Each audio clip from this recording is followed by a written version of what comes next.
Buka lagi nih.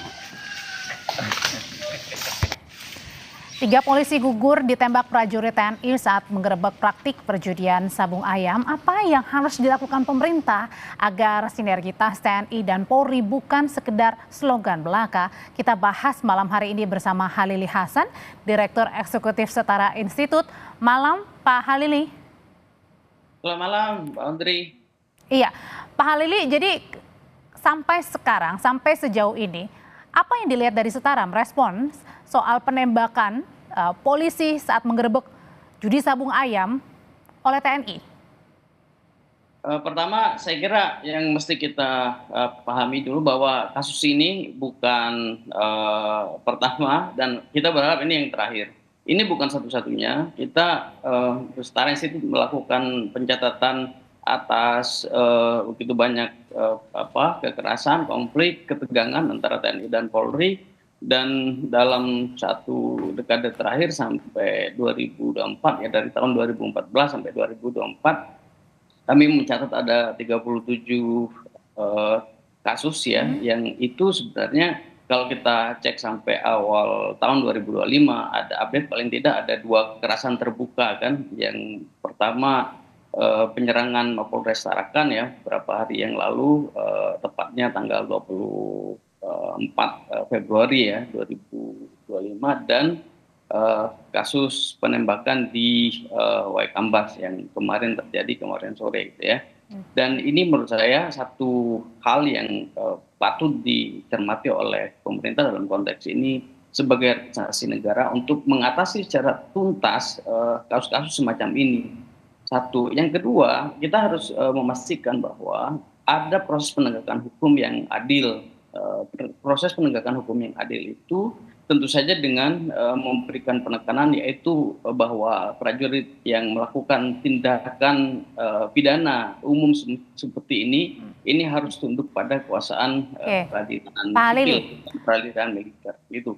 Nah, oke, sebelum kita lanjut lagi, ini adalah gambar terbaru dari suasana rumah duka Kapolsek yang kemudian meninggal pada saat kemarin ini menjadi korban sasaran ditembak oleh prajurit atau anggota TNI pada saat melakukan penggerebekan judi sabung ayam.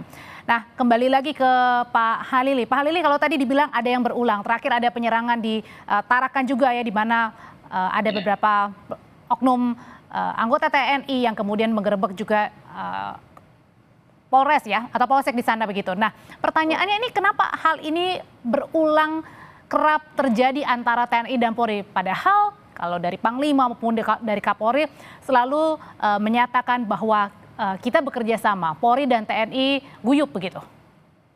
Ya, itu masalahnya. Selalu saja respons pemerintah ya dalam konteks ini, kelembagaan masing-masing TNI Polri selalu responsnya itu respon yang sifatnya simbolik, elitis gitu ya. Dan seakan-akan yang terjadi adalah soliditas. Persis saya kira seperti apa yang disampaikan oleh Menko Polhukam tadi. Jadi ada sesuatu yang sebenarnya dibangun soliditas, kolaborasi dan seterusnya, tapi itu semua kan di tingkat elitis dan itu tidak menyelesaikan persoalan. Pertanyaannya kemudian bagaimana cara menyelesaikan persoalan itu? Saya kira doktrin paling umum ya di dalam hukum terutama hak asasi manusia itu kan impunitas semper aditera impitat. Jadi ketiadaan penegakan hukum itu adalah undangan bagi terjadinya kejahatan berikutnya. Sehingga ketika kita menyaksikan begitu banyak peristiwa yang menggambarkan terjadinya kejahatan yang dilakukan oleh aparat ini, tidak ada penegakan hukum yang adil yang membuat terjadinya semacam efek jera gitu ya, yang itu mencegah terjadinya kejahatan berikutnya. Apakah karena ada terkesannya super power begitu? Dalam artian ya mungkin salah satu lebih hebat begitu merasa. Ada seperti itu? Itu dia. Kami melihat bahwa ada semacam misalnya pada pihak TNI terutama ada keengganan untuk tunduk pada hukum pidana umum ya. Sebenarnya dalam ketentuan pasal 65 ya ayat 2 Undang-Undang 34 tahun 2004 tentang TNI itu kan sebenarnya ditegaskan bahwa yang mesti tunduk pada kekuasaan peradilan militer itu hanya jika prajurit melakukan tindakan atau melakukan kejahatan yang berkaitan dengan tugas-tugas kemiliteran, tapi di luar itu harus tunduk pada hukum pidana umum gitu. Dan hukum pidana umum itu kan lebih terbuka dan itu lebih memungkinkan terjadinya atau terwujudnya keadilan seperti yang tadi saya sebut di awal, bahwa peradilan umum kita masih ada masalah ya kita harus akui itu. Tapi peradilan umum itu dari sisi proses itu jauh lebih terbuka daripada peradilan militer. Dan itu menurut saya ketika terjadi impunitas, ketika terjadi ketiadaan penegakan hukum atau penjatuhan hukuman yang ringan terhadap anggota TNI, terhadap prajurit, itu pasti akan kemudian membuat semacam impunitas, menciptakan atau membuka ruang bagi terjadinya kasus berikutnya, dan pada bagian itu anggota TNI kemudian merasa seperti supreme Super ya, karena Oke, dia ya, menjadi ordinat dari peradilan sipil. Oke, Begitu. dan terjadilah pada saat ini ya, kita nggak tahu nih apakah ini prajurit TNI ini backing atau pemilik sabung ayam ini masih diteliti lebih dalam, termasuk juga sebenarnya kasus seperti ini juga bukan hanya terjadi antara tadi TNI dan Polri. Kalau kita ingat betul juga terjadi pada saat penembakan bos rental mobil yang lagi-lagi waktu itu dilakukan oleh prajurit TNI juga, tapi dari AL. Ya, ya.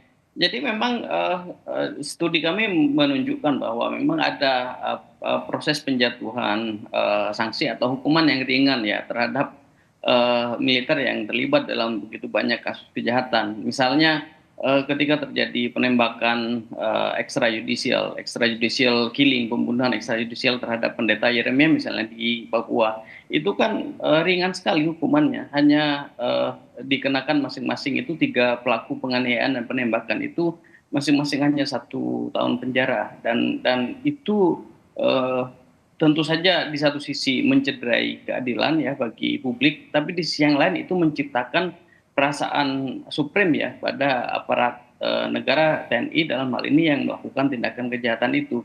Kasus yang sama saya kira juga terjadi pada kasus Yusni ya yang dikeroyok oleh 11 orang anggota TNI di Tanjung Priok, dan putusan paling tinggi ya terhadap para pelaku itu hanya 1,2 tahun, dan itu ringan sekali. Penjatuhan hukuman yang kemudian dirasa ini kemudian tidak menjadi hal yang ditakutkan ya dalam tanda kutip, kalau saya begini maka saya akan terdampak seperti ini, begitu ya Pak Halili ya?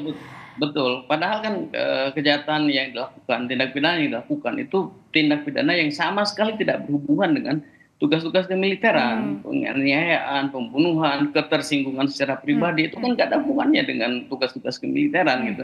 Dan itu mestinya tunduk pada hukum pidana umum, peradilan umum, yang artinya kita memang harus punya intensi politik yang serius untuk melakukan revisi atas Undang-Undang Nomor 31 1997 tentang peradilan militer yang dibentuk pada masa Orde Baru. Dan sampai saat ini menurut saya itu salah satu agenda mendesak yang sayangnya itu sering diabaikan oleh para politikus. Oke, selain fokusnya pada peradilan militer, Pak Halili, bagaimana dengan bentuk pengawasan internal di TNI sendiri? Apakah itu yang perlu dikoreksi juga? Iya, yang paling makro saya kira memang harus ada penguatan pada supremasi sipil ya. Kalau sipil kemudian sering menampakkan diri sebagai aktor yang tidak percaya diri ya dengan terus menggoda militer untuk bersandingan dengan mereka, maka spirit untuk melakukan pengawasan itu menjadi melemah pada bagian itu. Tetapi ada pengawasan mikro yang saya kira bisa dilakukan oleh berbagai elemen masyarakat ya. Media salah satu yang punya peran sangat sentral dalam konteks ini untuk terus memberitakan begitu banyak tindak pidana yang dilakukan oleh anggota TNI misalnya dalam beberapa konteks. Yang lain masyarakat sipil, ada begitu banyak masyarakat sipil yang bekerja untuk isu reformasi sektor keamanan atau security sector reform gitu ya, itu bisa melakukan pemantauan dalam situasi di mana peradilan militer itu tidak kunjung berada dalam intervensi politik ideal yang itu mestinya hadir dari pemerintah dan politik kita di DPR. Pak Halili, Itu Mbak. Balik lagi kita ke soal penggerebekan judi sabung ayam ini ya, atau penggerebekan sabung ayam ini. Nah, kan masih diselidiki nih apakah ini anggota TNI-nya yang punya atau backingnya, apapun itu alasannya tidak dibenarkan adanya sampai dengan penembakan ini.